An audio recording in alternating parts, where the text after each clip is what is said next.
Ladies and gentlemen, thank you very much for the invitation. Well, in 15 minutes it's very difficult to talk about the present energy situation in the world, and I'd like to apologize to the interpreters because usually I'm quite fast. Well, on this graph you can see how in the past 7 years price of natural gas changed on international market. Well, you can see the trend. The trend is an upward one, which cannot be stopped as it seems, but in the past 1.5 years we had different experience, and you can see a yearly breakdown. If you want to model energy prices, let's forget last year because it cannot be analyzed. We see the skyrocketing prices in August, about the 26th of August, it was 340 euros per megawatt hours and now 40. And we are very happy about this 40 euro price as if it were a very good price. But if we look back and have a look at the past years, we are at a price level of 25 euro more, and it's not very decent to say, but it's good as it is, because the low energy prices caused a crisis. Many people saw the source of price increase in the war, but we were witnessing a drastic increase in prices on European markets because energy prices were low and it was not worthwhile to invest money in research, and it was not so easy to win investors for that. But due to the war, we achieved something, because we reshaped the European natural gas market in Europe. And in this slide you can see how the Russian import share changed, because it reached 42%, and it decreased to 10% or below. So this is just a decrease of Russian gas, and it's even more shocking. You can see in the middle of 2021 we had 490 million cubic meter natural gas, and it is today 88 million. So it fell to 1/6. And Europe proved very resilient in this respect, more resilient than politicians had assumed.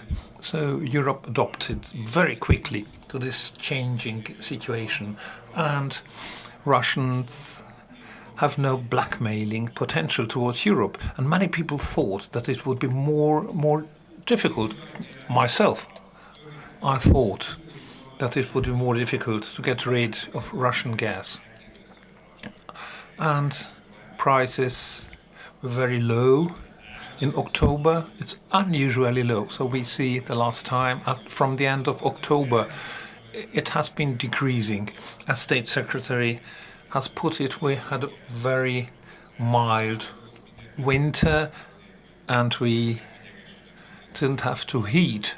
The Russians created videos that a very hard winter would come, we would freeze to death. So they lost this game. Well, this is a consequence of the climate change as well. But we have another result, because we filled our storage capacities, and the natural gas storage levels at the end of winter remained higher than the normal average. And that's why we have this ideal situation. But the Chinese economy continues to face uncertainty, and it is coughing, and the Chinese economy is coughing, so we can hear and feel it. And even if a pandemic breaks out in China, we feel it and see it.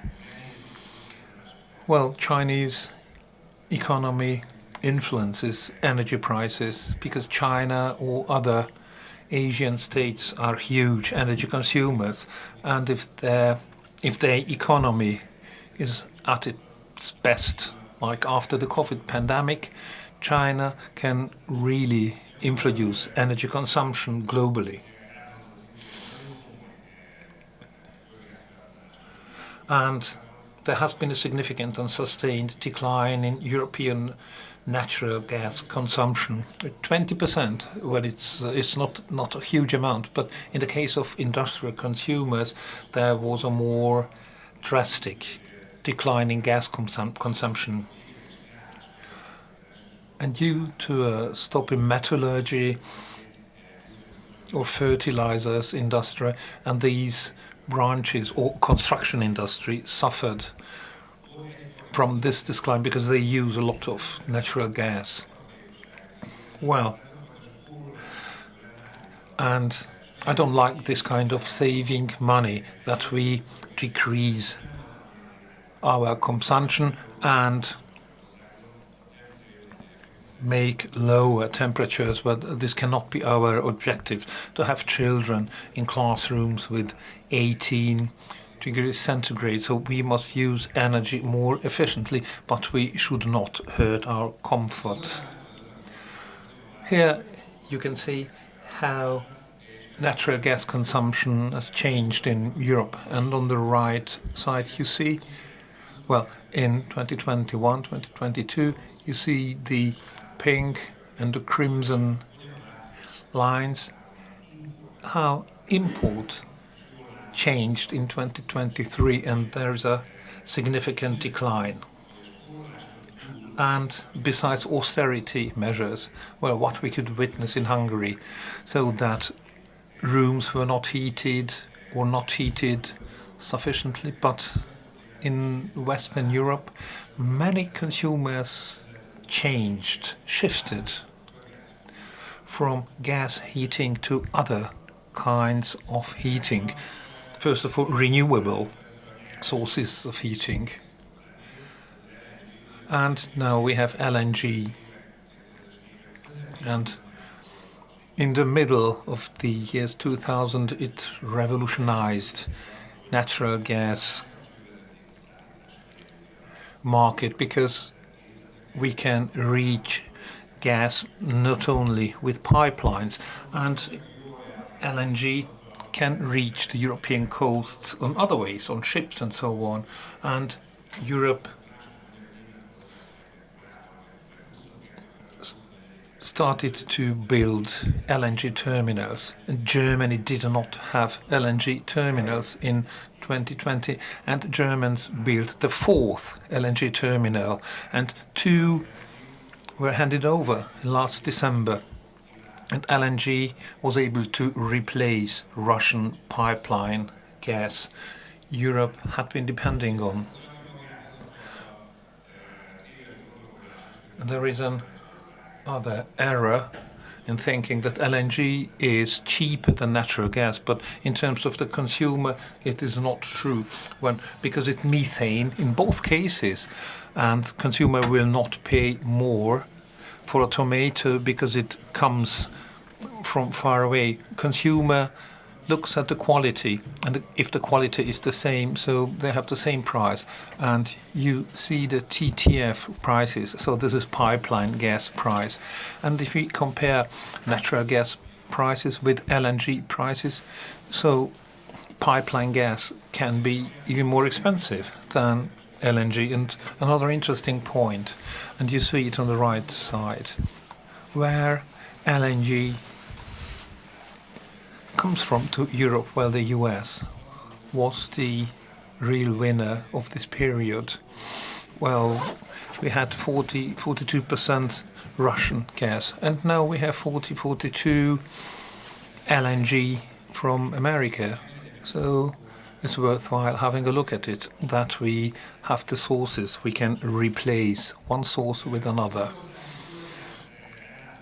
Well, now, the natural gas system in Hungary, Well, our network is connected with the European gas infrastructure, and it makes it possible, and the governments loves to stress it, that we can only buy gas from Russians. That's not true, because we have many sources, and this is due to this well-functioning infrastructure.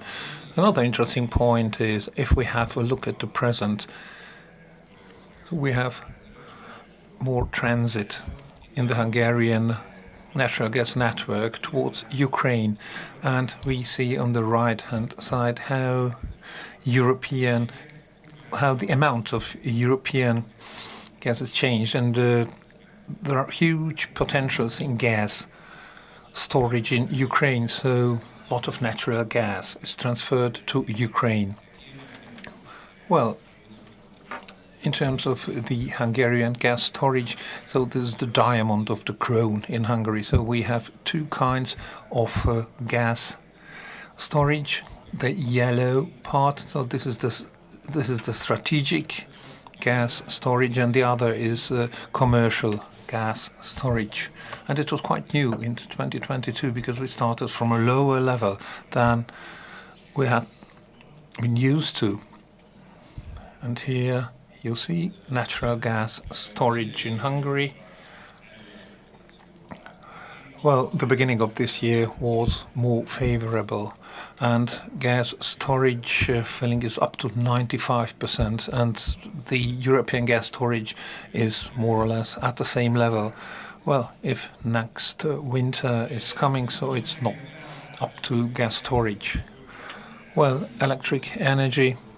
Well, our natural gas system is interconnected with the European grid, and this is even more so with the electric grid, and we are interconnected with Slovenia as well, so we can export and import electricity. And you see the consumption of the past 2 months and production in past 2 months.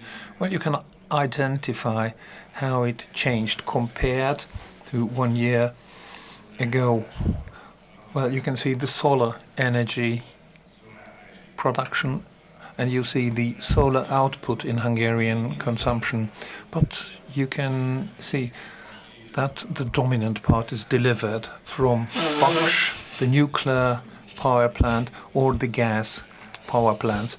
And you'll see this lilac line. So this is the imported.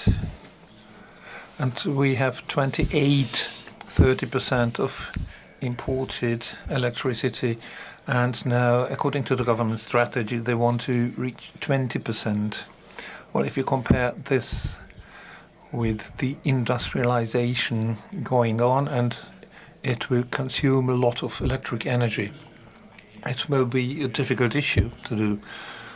Well, we are talking about renewable energies, and we like renewable energies, but the reliability of renewable energy is a key issue.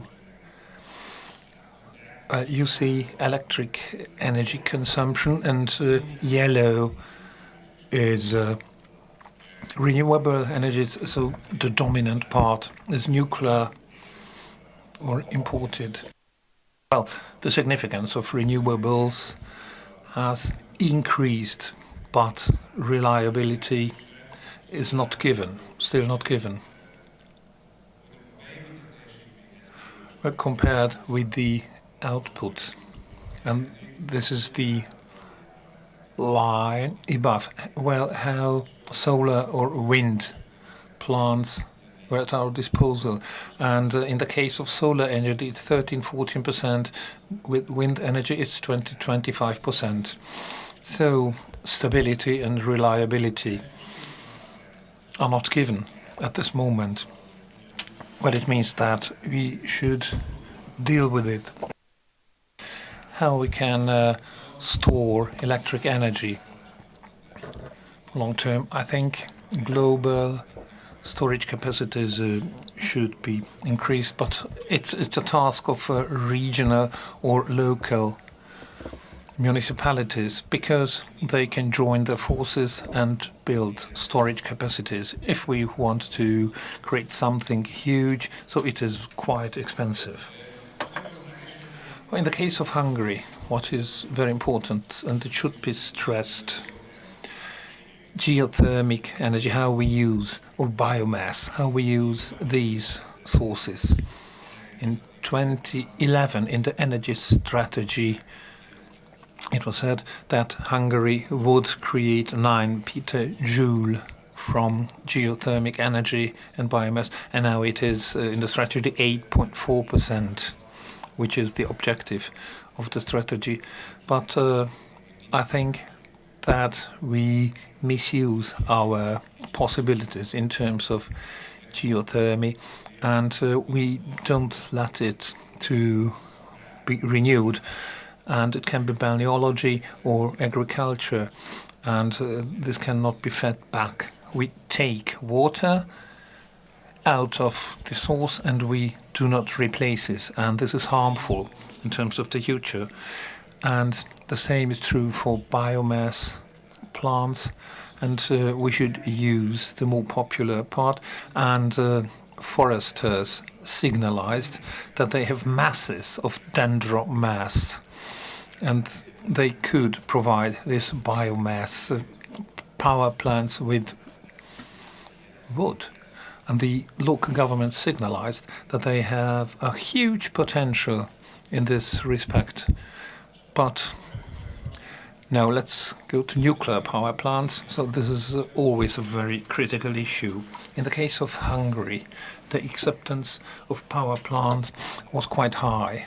To 2011, it's 65%, and after 2014, it's at 40%. 40% of the population are in favor of nuclear energy, but the Hungarian government is committed to nuclear energy. It's a carbon-neutral energy source, and it can be an important part of Hungarian electric energy production. But we see that we were just digging a hole in the past 9 years. And the first 2 blocks should be in function in 2026. And according to optimistic views, it will be true in 2030, 32, if we cannot accelerate this process. So we will be confronted with a huge problem, and it's not guaranteed that we can replace it with imports. In terms of the capacities of Hungarian power plants, so I don't understand this forced industrialization in this respect, because in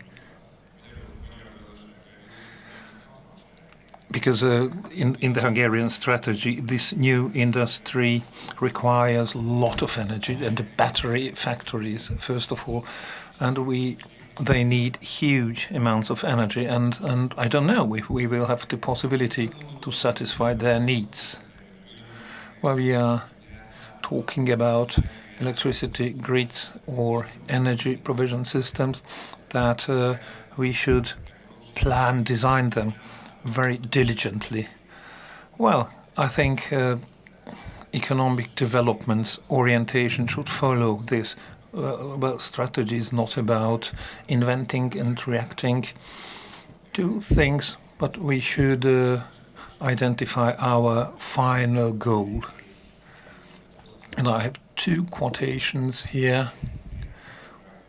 Garry Kasparov, strategy, well, he knows strategy, and Frank Zappa said, a mind is like a parachute, it doesn't work if it is not open. Well, I informed you about negative things, but I'm an optimistic person, and if there are negative things, we can change them into positive with a good structure, with a good strategy. Well, there are 2 words: nothing, no problem. There is no problem. And I can quote John Lennon. He said, everything will be okay. If not, it's not the end. Thank you very much for your kind attention.